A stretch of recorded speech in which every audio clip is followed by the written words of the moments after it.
Vamos a arrancar, como siempre hacemos los periodistas, y le preguntamos a los políticos cómo está viendo la situación Isla Chiche Dualde.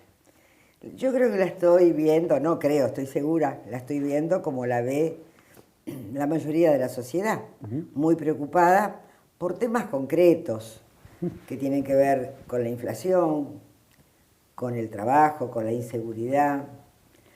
La gente no entiende mayoritariamente de temas macroeconómicos. Lo que entiende es cómo le duele su bolsillo, cómo no llega a fin de mes, qué dificultades tiene con la salud. A mí me llegan muchos pedidos. No sé por qué me siguen llegando, porque yo no tengo respuesta para darles. A lo mejor a alguno le queda algún contacto a quien llamar, pero en realidad no tengo posibilidades de resolverle los problemas. Pero hay muchos problemas en materia de salud que no se resuelven. O sea, la sociedad tiene problemas concretos y pareciera ser que los políticos o el gobierno, o como querramos decir, no están sintonizando con esos problemas. Pero el más duro, me da la sensación, es el tema de la inflación, cómo le pega a la gente tener que ir a comprar alimentos. Y yo, que suelo hacer las compras en casa, lo observo claramente. ¿Qué cantidad? Me fijo mucho. ¿Cuánto compra la gente en la carnicería, en el almacén, en el negocio de barrio, ¿no? Usted tiene mucho conocimiento sobre la realidad social y sobre todo en la gestión de los problemas sociales, ¿no es cierto? Conoce mucho profundamente eso. Cuando uno tiene que detectar y tiene que ver dónde están los problemas sociales, ¿qué es lo que tiene que mirar? Usted cuando era funcionario, cuando estaba trabajando con Eduardo, con el presidente Dualde, ¿qué era lo que detectaban que decían, acá hay un problema, guarda con esta situación? ¿Qué cosas mira un político sobre la cuestión social que al político le llama la atención o lo alarma o lo alerta de que una situación se puede ir de control, ¿no? No son las cosas que él tiene que mirar, tiene que escuchar a la gente. No hay nada más enriquecedor y más sabio que escuchar a los protagonistas, y los protagonistas son los sectores más humildes. Lo que nosotros hacíamos, porque no era Chiche, era un gran equipo, ¿sí?, tanto en la provincia como en la nación, que íbamos a cada uno de los lugares a escuchar en principio a la gente, y después ya cuando logramos la organización de la red, que se conoció como Manzanera a pesar de que nosotros le pusimos el nombre de Trabajadoras Vecinales, era escuchar, hacer un diagnóstico participativo. A veces la demanda podía ser resuelta, a veces no tenía resolución, a veces la demanda era un poquito exagerada. Era cuestión de conversar y decir, bueno, esto se puede resolver, esto no se puede en este momento, tal vez más adelante. Esto que ustedes están solicitando, a lo mejor podemos, por ejemplo, en un lugar determinado de la primera sección electoral, que ya no me acuerdo el lugar, pedían un hospital. Pero había un hospital a 20 cuadras.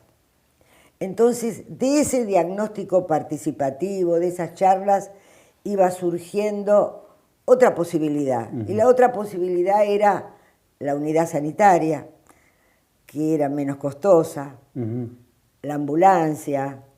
Entonces, yo creo que lo fundamental de un gobernante es escuchar. La gente es muy sabia. Y cuando aparecía un programa y yo les decía, bueno, ¿por dónde creen que tenemos que empezar? Y les ponía un pizarrón típico de las maestras, bueno, porque soy docente y amo la docencia. Les decía, bueno, pasen y díganme a quiénes vamos a resolverle primero los problemas. Y las mujeres, con una sabiduría, vuelvo a repetirlo, decían abuelos, madres solas con 7 hijos, iban haciendo una lista de acuerdo y no se ponían ellas. Claro, claro. Sabían seleccionar la prioridad.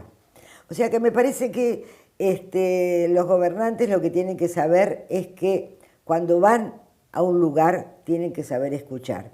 Y también entender que por lo menos en el conurbano bonaerense hay distintas comunidades con distintas culturas. Absolutamente. Uno ve, por ejemplo, en un barrio de Lomas de Zamora, cómo se construye en su casa, con qué calidad se construye en su casa los albañiles que vienen de Perú o de Bolivia. Sí. Cómo no se la construyen los nuestros. Claro, claro. O sea, hay distintas maneras de ver la pobreza de acuerdo a veces a la comunidad de donde provienen, ¿no? Total. Ahora, esa tarea que ustedes realizaban en su época con manzaneras organizadas, con un grupo de personas que tal vez se acercaban con un espíritu por ahí más desprendido, en los últimos años es como que se profesionalizó esa gestión, ¿no? En aquel momento era una tarea voluntaria. Voluntaria. O sea, no cobraban por la tarea que hacían. Había mucha mística, mucho compromiso por parte de ellas y nuestro. Sí. El tema era no fallarles, el tema era no engañarlas, porque ellas quedaban en el barrio. Y cuando se organizó nacieron con un objetivo que era disminuir la mortalidad infantil. Pero se convirtió como en la columna vertebral de la problemática social, la red. Y de ahí fueron como brazos extendiéndose, donde de pronto aparecían otras problemáticas que ellas mismas iban detectando y nosotros teníamos que resolver. Claro. Pero era voluntaria. Después, cuando nos fuimos, bueno, fueron cambiando las metodologías, las costumbres, pero a mí me sorprende que después de 20 y pico de años, donde me encuentro con ellas, me pidan que ese plan vuelva, y no puede volver tal cual fue. Creo que no puede volver tal cual fue. ¿Por qué? Porque en aquel momento yo era la esposa del gobernador. Sí. Eso me daba a mí un poder que es muy difícil lograrlo entre pares. Un ministro de Desarrollo tiene el mismo nivel de poder que el ministro de Salud, el ministro de Educación, el ministro de Trabajo. Es común que cada uno cuide su quintita. Exacto. Como yo encarnaba la conducción de ese proyecto, Claro. podía unir las voluntades de todos los ministros, Claro, estaba arriba. llevarlos conmigo. Claro. Vamos a escuchar a las mujeres. Claro. Y cuando uno las escuchaba, decían, bueno, acá en este barrio está faltando un jardín de infantes. Acá en este barrio la escuela está funcionando mal, no tiene un problema la electricidad. Entonces, iban tomando nota, Claro. los distintos ministros. Hoy se puede hacer, se debería hacer y sería maravilloso, si el gobernador o gobernadora que asuma ocupa ese rol, que lo puede hacer. Claro. Ir a los barrios con los ministros a escuchar. Claro. Ahora, cuando uno cree que desde un escritorio, porque se le ocurre va a ser una escuela en tal lugar, sin escuchar a la gente, se puede equivocar. Por ejemplo, hablando de escuelas, en el 2006 votamos la ley de escuela de jornada extendida para todo el país. Todavía no se aplica. Debía estar cumplimentada en el 2016. Todavía no se aplica. ¿Por qué razón un gobernante no debería haber dicho, tenemos recursos escasos? Porque es cierto que estamos manejándonos en un país difícil. Pero bueno, a ver, de mi provincia, Buenos Aires, a ver, ¿cuál es el distrito más pobre? ¿Será Moreno? ¿Será Varela? ¿Cuál será? Identificado ese distrito, ahí, en ese más pobre, comienzo con la jornada extendida. Y en la medida que puedo voy avanzando. Pero ni eso saben hacer. Y yo lo relaciono ahí sí directamente con la política. A ver. Y esto es lo que a mí me enoja mucho, que me parece que no conocen la provincia.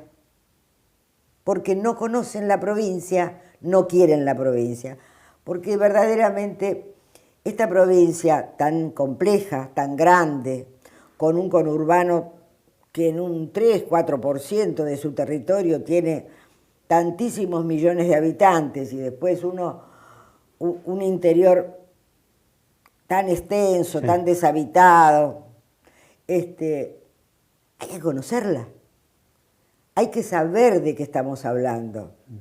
Y vienen foráneos, vienen de la capital federal, han actuado siempre en capital federal, vienen a gobernarla. Y gobernarla les lleva mucho tiempo aprender.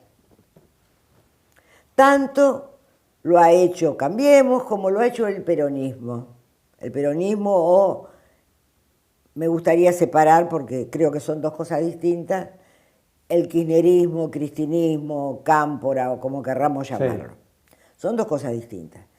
Pero bueno, aprender lleva tiempo, vienen con ideas preconcebidas, no escuchan a la gente y entonces andamos como andamos. Ahora, tanto Kicillof como Vidal, también Scioli, se puede decir incluso también, por ahí Felipe Solá no tanto, pero por lo menos los últimos 3 gobernadores fueron gente que vino de la ciudad de Buenos Aires. El último gobernador auténticamente bonaerense fue Eduardo Duhalde. Fue Eduardo Duhalde, exactamente.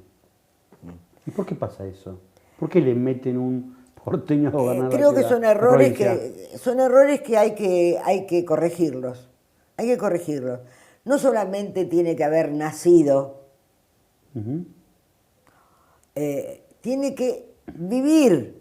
Es como si lo llevamos a nivel municipal. ¿Por qué el intendente de Lomas no vive en Lomas? Claro. ¿Por qué vive en San Vicente? Uno tiene que quedarse en el lugar el lugar que conduce. Claro. Y la gente tiene que saber dónde vive, porque si necesita ir a golpearle la puerta, tiene que poder golpearle la puerta. Pero no, eso no pasa y no pasó en la provincia. Claro, dan domicilio 2 o 3 años antes, o nacieron en cualquier lugar de la provincia. Bueno, eso es suficiente para poder ser...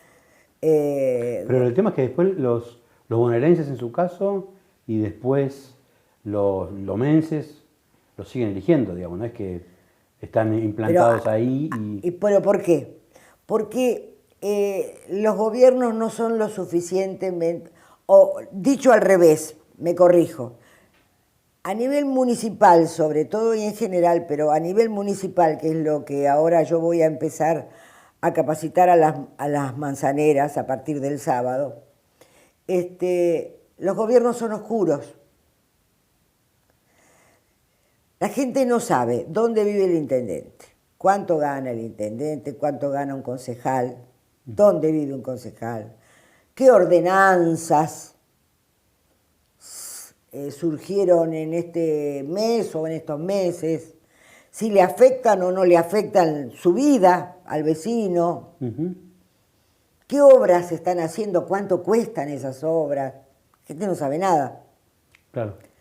Entonces, esos gobiernos oscuros y esta dimensión enorme de habitantes, esta cantidad enorme de habitantes en el conurbano, hace que dé lo mismo que viva donde viva, porque la gente mayoritariamente no lo sabe, lo sabemos los que tenemos alguna información, claro, pero la mayoría de la gente no lo sabe. No lo sabe, claro. Y tampoco conoce sus derechos.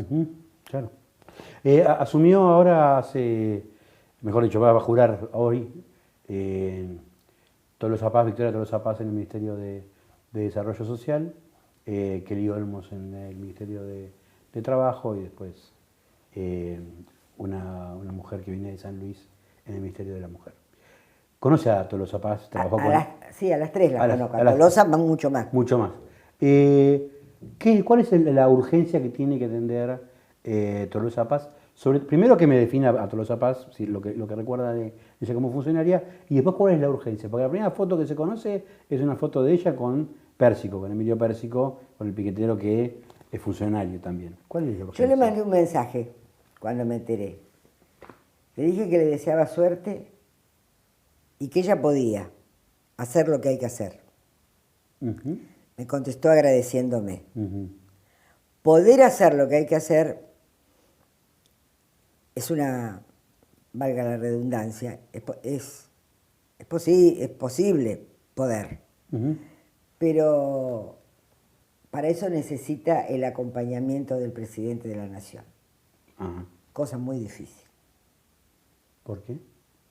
porque el presidente no está muy ausente, porque el presidente ha permitido todos estos años de gobierno que se adueñen del Ministerio de Desarrollo los pseudo movimientos sociales que no son movimientos sociales. ¿Qué son?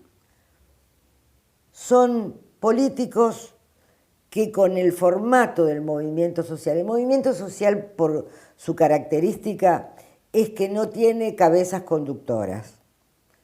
Cuando uno mira a los chilenos cuando apareció el tema del gospel, no me acuerdo si era por el colectivo, no me acuerdo cuál, apareció en un teléfono, se fue difundiendo y bueno, y así pasa con los chalecos amarillos, no hay cabezas visibles.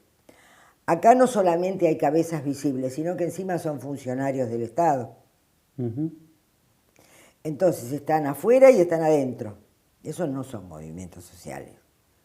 Y cuando los vemos con las carpas, con todo lo que vemos, es plata suya, mía, del camarógrafo, de la gente. Yo por eso le preguntaba recién lo de la diferencia entre por ahí el espíritu o lo que hacían las manzaneras con lo que vino después, que es como una especie de profesionalización de esa acción social y de esos grupos que se terminan politizando y convirtiendo en modos de vida, ¿no? No, claro, aquello era una red voluntaria en su barrio, sin moverse de su casa. Se levantaban a las 3 de la mañana a recibir al lechero, todos los días.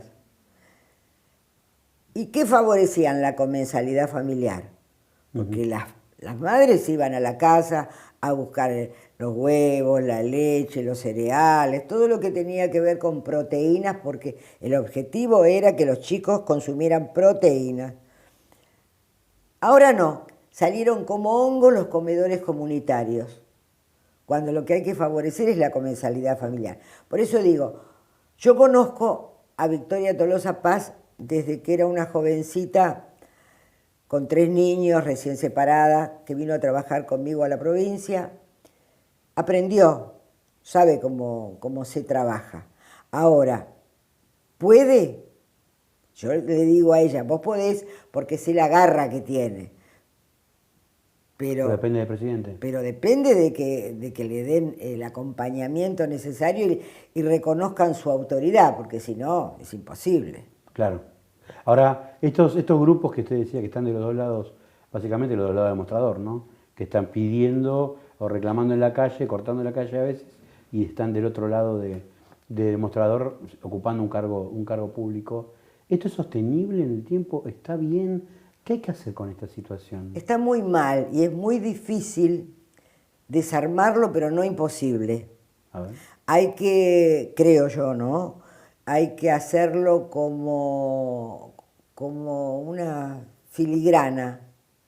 Hay que hacerlo con mucho cuidado. Yo cuando escucho que Patricia Bullrich en algún momento ha dicho en 6 meses terminamos con esto, me hace acordar cuando dijo, cuando asumió como ministra de Seguridad, no voy a permitir más cortes. Uno no puede ser tan tajante, porque en eso se demuestra inexperiencia. Claro. Lo que hay que hacer es ir corrigiendo lugar por lugar. La gente lo ha tomado como un trabajo. Su trabajo para cobrar el plan, del cual encima le quitan dinero, es ir a una marcha. Bueno, Trabaja de eso. hay que cambiar este concepto.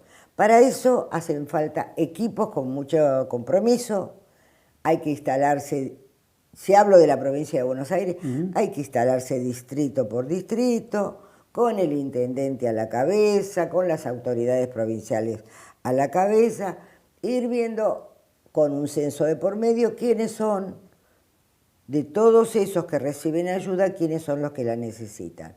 Y no tiene que haber intermediarios, se elimina el intermediario, se van a enojar, pero la gente va a estar atendida. ¿No es posible desarmar? Claro, pero despacito, despacito, despacito.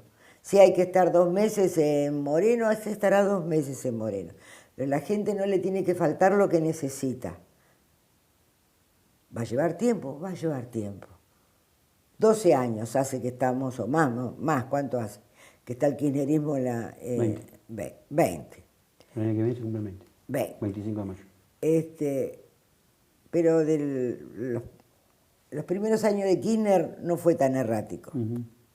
Pero bueno, eso hay que irlo corrigiendo de la misma manera que se fue armando. Va a llevar tiempo, pero hay que irlo corrigiendo. No se pueden hacer las cosas de golpe, porque hacerlo de golpe significa por ahí ser injusto con personas que pueden estar necesitando ayuda, y mientras tanto el gobierno nacional tiene que estar generando trabajo. Uno de los planteos que hubo y que tuvo mucha fuerza fue que si hay un corte se quita el plan social. ¿Tiene una idea parecida? Tampoco, no. Tampoco. Como también otra idea de Larreta estaba relacionada que si el chico no iba a la escuela... Sí, le sacaban el plan. ¿Qué culpa tiene el chico? O sea, no se pueden tirar frases sin analizar el conjunto. Totalmente. ¿No? Es una pregunta que por ahí es media rara, pero seguramente que va a tener una idea interesante para compartir con nosotros. Ocupó muchos lugares en la función pública, mucho espacio, tuvo una función destacada. ¿Cómo se lleva con el movimiento feminista que está en los últimos tiempos con mucha expansión y con un perfil muy alto, que un poco, digamos, están planteando que la mujer tiene que recuperar un lugar perdido, tiene que superar una posición de debilidad frente al hombre? Primero, ¿es feminista? Qué difícil. ¿Cómo? ¿Es feminista? Feminista no, femenina sí. Feminista no soy. A mí me parece que todos estos movimientos siempre surgen de una forma revolucionaria, porque necesitan mostrar una realidad. La realidad es que la mujer ha tenido que padecer muchas cuestiones que tienen que ver con esto que hoy están defendiendo, ¿no? La desigualdad frente a los sueldos, bueno, el tema del femicidio lo tenemos claro, muchos temas. Entonces surgen como violentamente, como revolucionarias, pero que en algún momento esto que está yendo, como decía Reutemann, vi algo que iba para allá, y surgen como movimientos revolucionarios que después se van a ir acomodando solos y van a llegar a un cauce natural. Porque en definitiva, cuando queriendo defender a la mujer, actúan como los hombres. Actúan con violencia, pintan las paredes, rompen todo. Y eso no es típico de la mujer. Hay que defender los derechos de la mujer como mujer, con las condiciones o características propias de la mujer. La mujer, teóricamente, tiene condiciones pacíficas. Es más, el hombre ha sido preparado más para... Bueno, el hombre, desde que se erigió en la tierra, era el cazador, el hombre es más guerrero, más luchador. ¿Quién arma las guerras? El hombre. ¿Quién es el armamentista? El hombre. La mujer es mucho más pacífica. Entonces, con nuestras características, con nuestras condiciones, tiene que defender esos derechos. El Ministerio de la Mujer. Seguimos teniendo cada vez más femicidios. ¿Tiene razón de ser la existencia del Ministerio de la Mujer? A mí me parece que no. Primero porque hay cualquier cantidad de ministerios que realmente habría que achicar el Estado, y uno es ese. Después, que el tema del femicidio no lo resuelve el Ministerio de la Mujer, lo resuelve la justicia, la seguridad, los temas de salud mental, o sea, una interacción entre varios ministerios donde la mujer puede estar mirando si verdaderamente las áreas de competencia están actuando. Pero eso puede estar en todos los ministerios, una mirada femenina sobre cualquier ministerio. Pero no Sin pasa... la necesidad de un ministerio claro, solo. Pero, no, claro, pero no pasa nada. Entiendo. Con el aborto, lucharon para sacar la ley del aborto. Hoy tenemos la ley del aborto. Tuvimos la ley y se callaron las que estaban en contra y las que estaban a favor. No hablan más. De prevención ni se habla. Cuando el meollo de la cuestión es si vamos a hacer prevención o no la vamos a hacer, porque las enfermedades de transmisión sexual crecen día a día. Estamos controlando si en los hospitales están haciendo abortos legales. ¿Estamos controlando si siguen haciéndose abortos ilegales? Yo veo a las mujeres detrás de estos temas. Claro, claro. Pues es un movimiento de moda, digamos, un momento. Son movimientos que nacieron en el mundo, no son, pero que para hacerse ver se vuelven violentas. Y para mí la violencia... ¿Los planes sociales son un problema ahora o son una solución? No digo los planes sociales en general, digo ahora, cómo están diseñados, cómo están aplicados, cómo se distribuyen, cómo la gente los cobra hoy. ¿Son un problema para la pobreza o son una solución de la pobreza? No, los planes sociales no han solucionado el problema de la pobreza. La pobreza sigue creciendo. Claro. No sé qué pasaría en esta realidad si no hubiera planes sociales. No han solucionado el problema. Porque en un país donde no hay control, donde no hay orden, donde no se respeta la autoridad, donde los planes están siendo dados por organizaciones que no respetan la autoridad del municipio, donde no sabemos quiénes son los que lo reciben, cuánta plata reciben, con cuánto se quedan los movimientos sociales, todo eso, bueno, la verdad que yo creo que es un gasto, no una inversión, que verdaderamente no ha solucionado el problema. Vamos a ir a la política ahora. El tema de Cristina y el atentado que tuvo, ¿qué piensa que pasó? Que fue un atentado. Después lo demás no sé. No creo, como muchos creen, que fue una cosa inventada. No, yo creo que fue un atentado. ¿Y por qué pasó eso?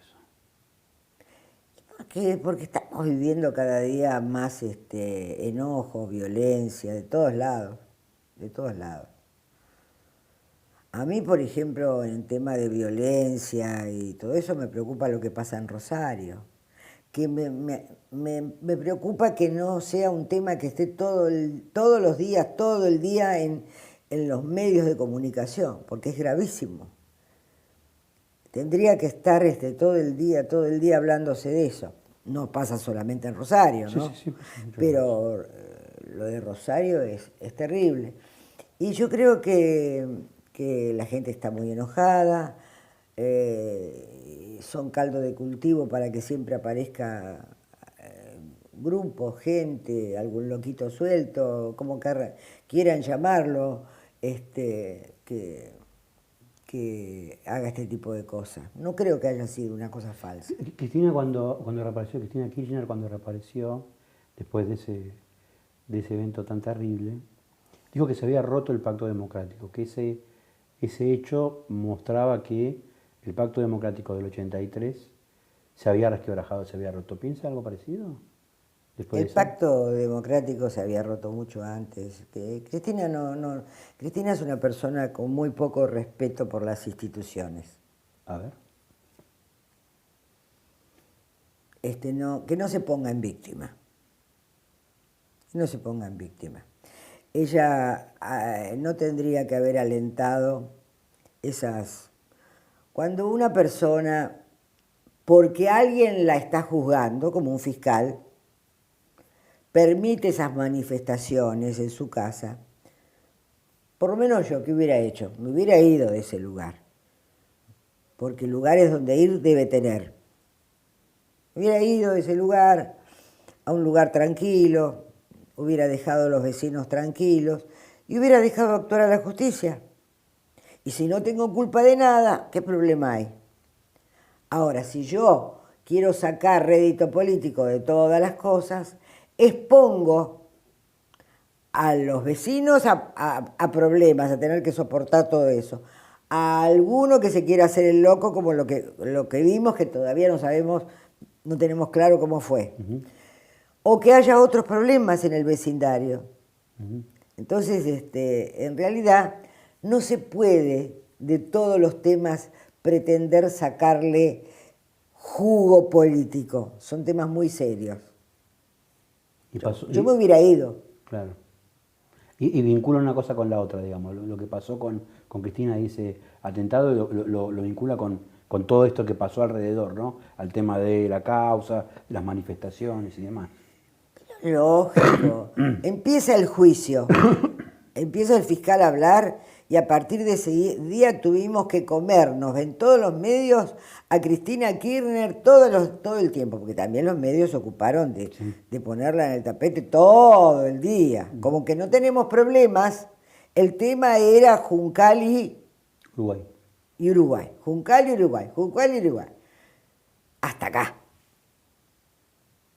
Si ella dice, muchachos, váyanse a su casa, sí, y se va al campo o al Calafate y deja que la justicia actúe, yo tengo que suponer que está tranquila. Ahora, estos movimientos después generan estas cosas. Ahora se viene el 17 de octubre y la CGT va a hacer un acto, los movimientos sociales van a hacer otro acto, el kirchnerismo va a hacer otro acto, los partidos provinciales van a hacer otros actos. Primero, ¿qué es el 17 de octubre para un peronista? Y segundo, ¿por qué cada 17 de octubre los peronistas están a las patadas, uno en un lado, otro en el otro y otro en el otro? Porque pasa siempre, ¿no? Claro. Yo creo que la política, que es una ciencia, no ha seguido el rigor científico de todas las ciencias, que es plantearse permanentes dudas y sobre esas dudas ir evolucionando. Si no nos hubiéramos quedado con que la Tierra era plana, con que el mundo giraba alrededor de la Tierra. Claro. Pero las ciencias políticas no, se quedó aferrada a ideas que en algún momento pueden haber sido acertadas, pero que quedaron viejas. Sí. Entonces,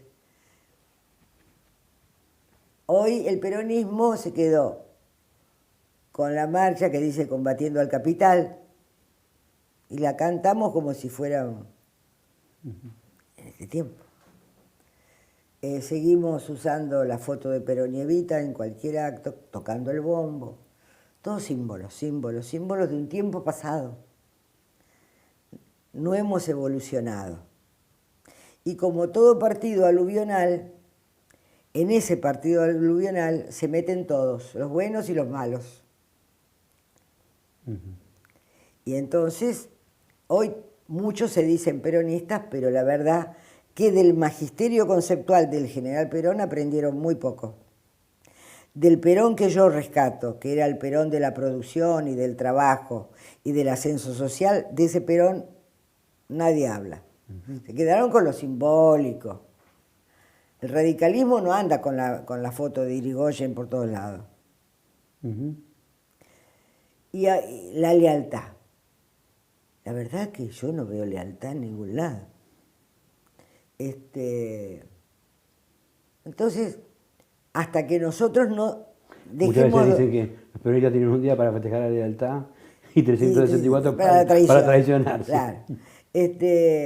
Por eso, si nosotros no dejamos que descansen en paz los que crearon el partido, guardamos las fotos, guardamos el bombo y nos ponemos a reconocer en qué cosas nos equivocamos, qué cosas hicimos mal. Porque acá pasamos por momentos de ideologías más liberales. Todo está bien. En el peronismo cabe todo. Entonces, a cualquiera que nos pregunten qué es el peronismo es una gran confusión. Por lo tanto, me parece que si no dejamos todo eso de lado, nos analizamos hacia adentro, hacemos una fuerte autocrítica, el partido desaparece. Si bien estamos en un momento donde los partidos están todos tecleando, ¿no? Sí. Pero el nuestro, que tuvo como creador un tipo con una visión extraordinaria, vuelvo a repetir, con un magisterio conceptual extraordinario, se diluye porque no sabemos aprovechar de él todo lo maravilloso que dejó y nos quedamos con... Quedó como el peronismo como representando a los pobres más que representando a los trabajadores, ¿no? Digamos, como que sí, y a los trabajadores, ¿no? Porque Perón le daba mucha importancia al trabajo. No digo, el peronismo de ahora es un peronismo por ahí más identificado con el pobre que con el trabajador, digamos. Claro. Es como la representación política del pobre más que del trabajador, ¿no? Sí, claro, pero tampoco lo representa de verdad. ¿Por qué? Porque darle planes no es representar al pobre hay que darle dignidad, hay que ayudarlo a que salga de ese lugar. Y ahora se lo condena a ese lugar. Porque uno lo está condenando. Hay un 30% de pobreza cristalizada. Hay más de 30%, por supuesto. Pero, núcleo duro. Pero 30. El 30% de núcleo duro está cristalizado y cada vez más duro ese cristal. Entonces, romper ese cristal necesita mucho esfuerzo, mucho trabajo, de años. Y ese tiene que ser el objetivo del peronismo, romper ese cristal y que la gente tenga la posibilidad de estudiar, de trabajar. Ahora, dándole planes, no lo sacamos de la pobreza. Alberto Fernández, háblame un poco de Alberto Fernández. ¿Qué No piensa lo conozco tanto, no lo conozco de antes. Sí, lo conozco, pero no lo conozco. No sé si se entiende el concepto. Ya está. No hay mucho que decir. ¿Qué significa ya está? Es muy duro eso. Es que la verdad no conduce. Y ya la gente se ha dado cuenta de que él no puede conducir. ¿Y qué le queda a un país? Le queda por suerte, esta democracia ya solidificada, le queda llegar al final del mandato. ¿Llega bien? Sí, yo creo que llega bien. Pero bueno, no va a pasar a la historia como un gran presidente, ¿no? ¿Y Cristina? Cristina tampoco, pero Cristina tiene otras características. Cristina es una mujer con liderazgo y con condiciones para las campañas. Como dijese una vez Reato, que me encantó porque digo es la definición justa. Es muy buena campañera, porque es una gran actriz. Ahora gestionando no es buena. ¿Cómo una gran actriz? Es una gran actriz. Es una gran actriz, es una mujer que en las campañas es muy buena, tiene muy buen acting, muy buena dicción, es muy inteligente. Ahora, después, gestionar... Claro. ¿Axel Kicillof? No ha hecho un buen trabajo en la provincia. Usted fue muy crítica diciendo eso de que son importados porteños. Sí, pero más allá de eso, podía haber sido un buen gestionador, ¿no? Sí. No hacía eso. ¿Y Máximo Kirchner como presidente del PJ y en general? Bueno, eso es un tema que a mí me tiene muy enojada porque estas cosas pasan porque el peronismo lo permite. ¿Qué cosa pasa? En el marco de esta dilución Sí. del peronismo, el peronismo ha permitido que un muchacho que no tiene nada que ver con la provincia de Buenos Aires, que ha tenido una madre y un padre presidentes, que con mucho poder se adueñe del Partido Justicialista de la provincia de Buenos Aires en un marco de ilegalidad, porque él no tenía el tiempo necesario de afiliación, porque 14 de los miembros que componen la Junta, la Junta, Sí, sí. las autoridades no eran afiliados al partido. O sea, no se ha respetado la Carta Orgánica del partido. Uh-huh. Y hoy es el presidente de un partido que, vuelvo, como dijimos antes, no existe, pero que lo maneja él. Y hay un peronismo no kirchnerista, no camporista, que está enojado pero en silencio, no dice nada. ¿Cómo está enojado? ¿Está enojado? Claro, lógico. No aceptan la conducción, pero no aceptan la conducción del kirchnerismo o de Máximo Kirchner, pero tampoco se rebelan. ¿Y usted pide que se rebelen? Por supuesto. El peronismo de la provincia de Buenos Aires tiene que tener conducciones legítimas, Uh-huh. legales. Esto está en la justicia.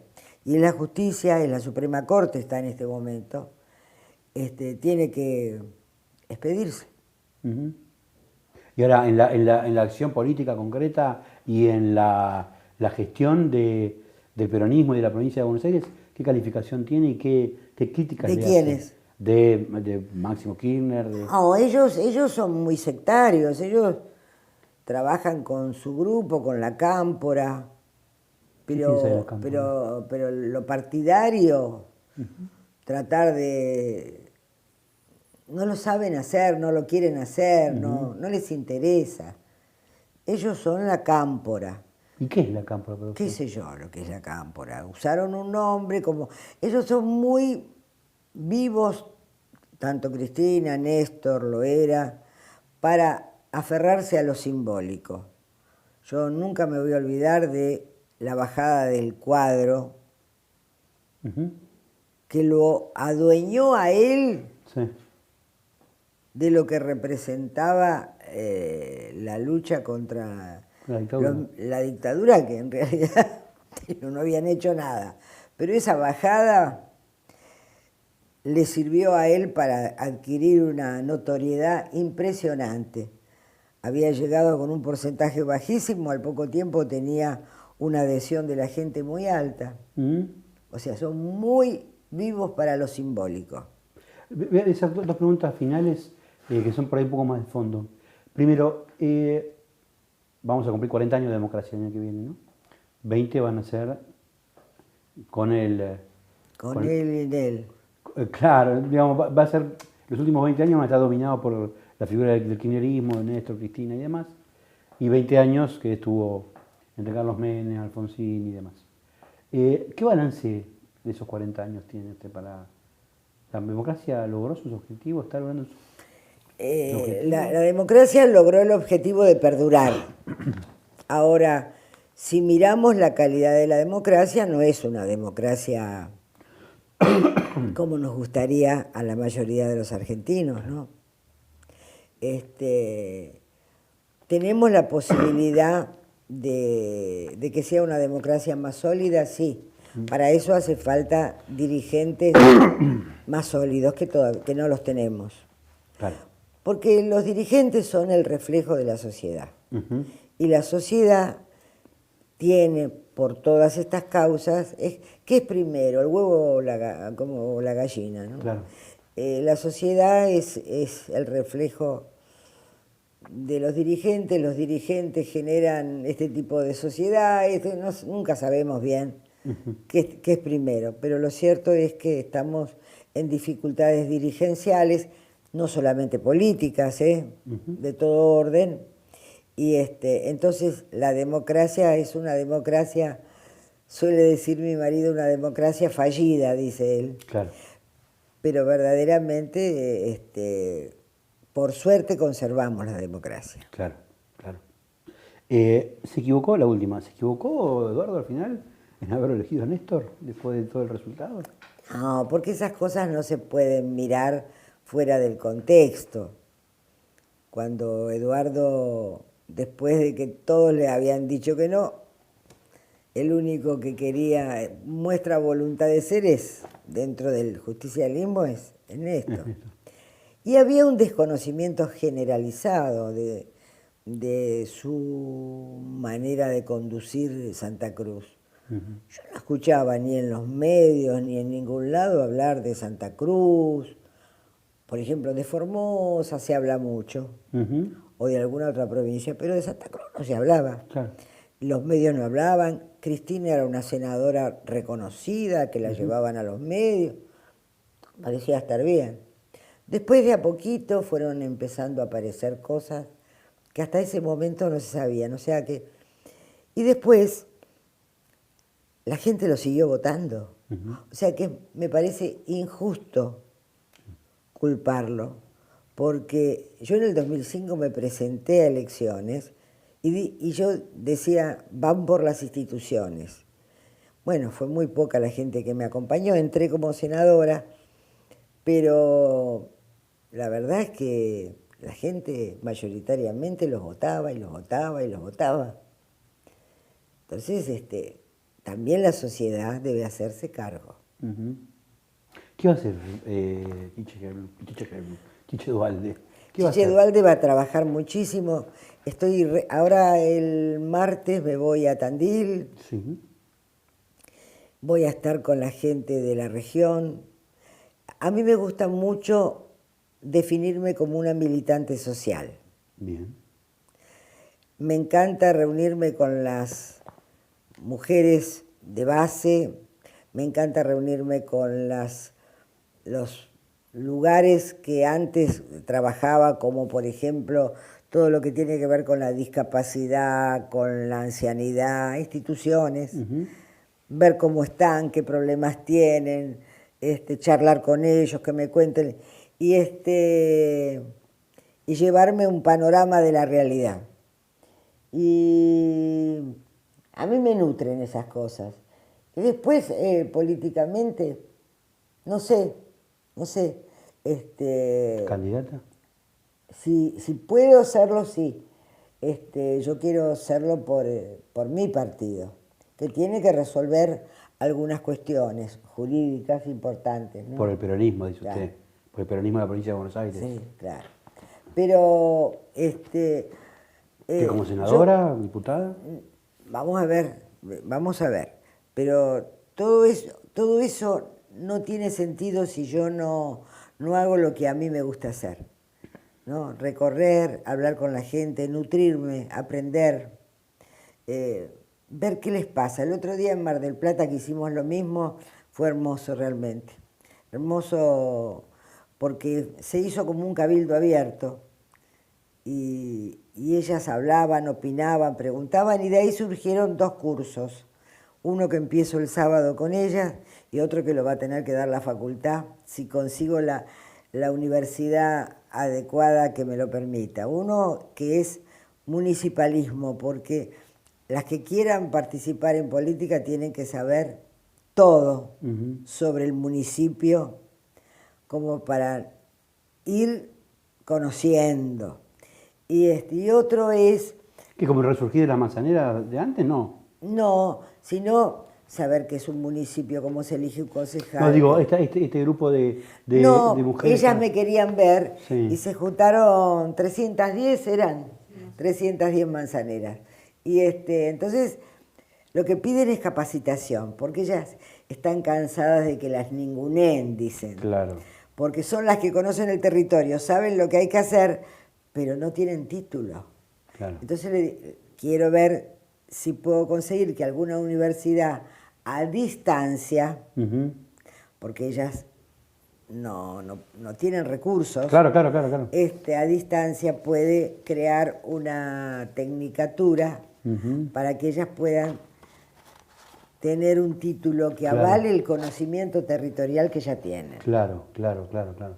Pero bueno, igual, digamos, de candidaturas por ahora no. Estoy trabajando en la medida en que la sociedad me acompañe y la gente crea en mí. Hoy está muy disperso esto. Sí. La gente no cree en nada. Entonces, la vida a mí en términos políticos me ha dado todo. Y en la vida en términos personales también. Así que veremos por dónde me lleva. No ando tironeando nada, sino que las cosas hay que dejarlas que fluyan. En principio trabajo, recorro, hablo con la gente y después vemos. Muy bien. ¿Algo por preguntar? No. ¿No? No.